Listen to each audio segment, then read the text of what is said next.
infrastructure pa yan kinanglan pagina bala hardly ka fund no. So ano ang imbis nga ihanot naton ang budget for economic recovery, baliskad ang nagkatabo. Hindi namon makita ang travels ni Presidente, grabe man pagdako no within pinapalanggan almost 1 year pa lang siya sa pwesto, pero grabe na ang travel expenses. In Bacolod City naman, pinakabago nga utang 5 billion pesos loan. Agad mangin super city kita. Will this address the major concerns of our people? Ang tawon na nato nga, maayo ang we are not for anti-development kami. Manami, igidyan nga mag-gusto ng ato syudad. Pero is it addressing the majority of our people? Alimbawa sa urban poor, food security, anong mga assistance nga pwede nato ni mahatag sa ila? Ang 10,000 ba nga naigos ang kalamidad, will it be enough para mabuligan kag makabangon ang aton mga kauturan? Ano ho? Isa-isaw nato na. Kung ako for example, mangutang ko anong dapat mangin perspektibo ko bilang manuguta? Indirectly, this should be the perspective sa aton leaders who represent us and our plights as a people.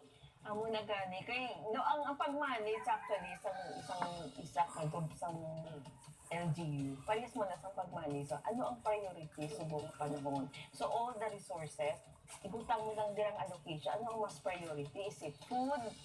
Is it housing? Is it education? Amo man ang gina-expect namo sa siling nga gobyerno. Kaya actually why na sa pinatoy? Amo man ang pagpangutang. Mangutang kita para diin. Basi ang ipangutang natin hindi man na siya makabutwa or makabulig sa sitwasyon kasubong. Amo nang ginano man namon nga is it priority? Gid kinanglanon. Gid kag bala na konsulta niya ang mga pumulugyo kung ano maging prioridad. We miss that process gid permi no nga ang pagtalana sa budget is only on paper, on desk, no why sila konsulta sa mga tao. Magali, dapat we have to sit down, no? Lupod kita tanan. Manggaranon pigado, may posisyon kung wala. O, Adrian, ang apo mo may alatubang ni utang, dapat kabalo kanihan, dapat nasuma-suma mo kung paano ni mabayran, amo ning lulokduhon mo in the future. Kaintindi kita nga pigado ang Pilipinas. Ang mas pigado ka, mas ga-prioritize, kagahugot ka pa mo, hindi na mas priority mo. Amo ang expectation namon. Kag dapat na konsulta gid ang mga tao. Kay kung nakabalo ang mga tao, they can also makaintindi sa perspective nga nga naghinot kita, nagahugot kita pa kay amo ning atong situation. Hindi maintindihan sa mga tao, kay nakita sa mga tao na may pondo man, damo man ng budget nga amo ning among situation. Paminday, bali ako may shinmail, ang misis ko may shinmail. Iloy, amay, lolo, lola, kauturan, may tag-shinmail kada isa. Baw, kada ko galing isang lulukduho namon bilang isa ka pamilya. So nandigan, more than 100,000 ang utang natin kada isa. No, kung i-divide sa 110 million ang ating kautangan, ano pa na? Gadako na sa nga nagadako. Kasi syempre, ang interest, ang iban pang fee, no? Kag nagadako pa na siya, kasi kadalakat ni Presidente, hindi man lang to investment ang gina-transaction niya. Ang iba niya nga transaction is pagpangutang ni Bat. Kaya ang iba na ito nga ginapangutang, ibayad lang sa interest ang ginapangutang nila po sa nagligat. So, paano kita ka makabutuwa sila? Unless nga hindi magbago ang perspective sa ating gobyerno para sa tao o sa development.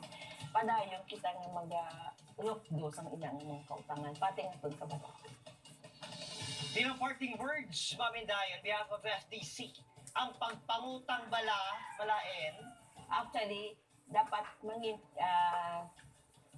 maging consistent man kita kag critical sa ano ang pagkatuan sa mga utang, no? Kay kalabanan sang aton utang hindi prioridad, no?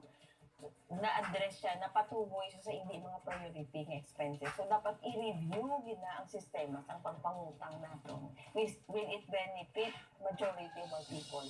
Ang una ginagawa ko sa mga aton mga civil servants ko, no, nga padalman na ano gitang kinanglan subong mas pigado, mas kinanglan nga hatagan sa priority ang mga kapigaduhan. There you have it, mga kapuso, Ma'am Priscilla Inday Goco, convener kag representante sa Freedom from Debt Coalition. Ma'am, good morning sa daso naman. Good morning kag salamat din sa tanan.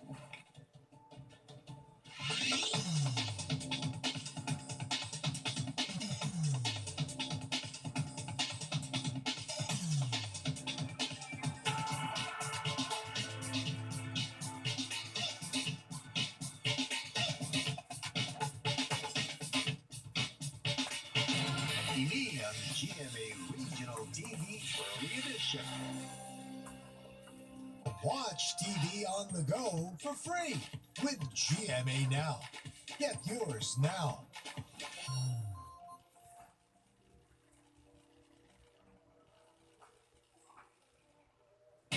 Ini ang GMA Regional TV Early Edition.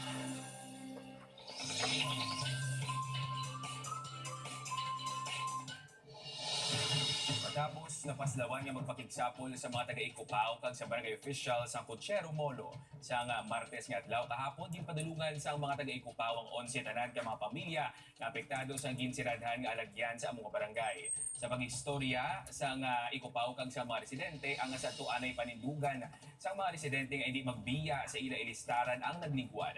Nabato na sa nga pila sa ila ang ila kapalaran nga magsailo na sa relocation site nga igatanyag sa syudad sang Iloilo. Magluwas alagyan, pribado man ang lote nga ginatindugan sa nga balay sa mga ini.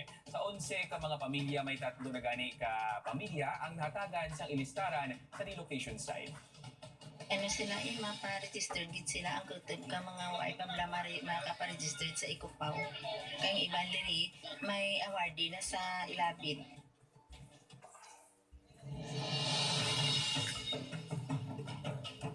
Siyang gamang ginapatiyan kolorong nga jeep sa Bacol City ginpang-impound sa LTO. Yaring balita nga itong gitutuka.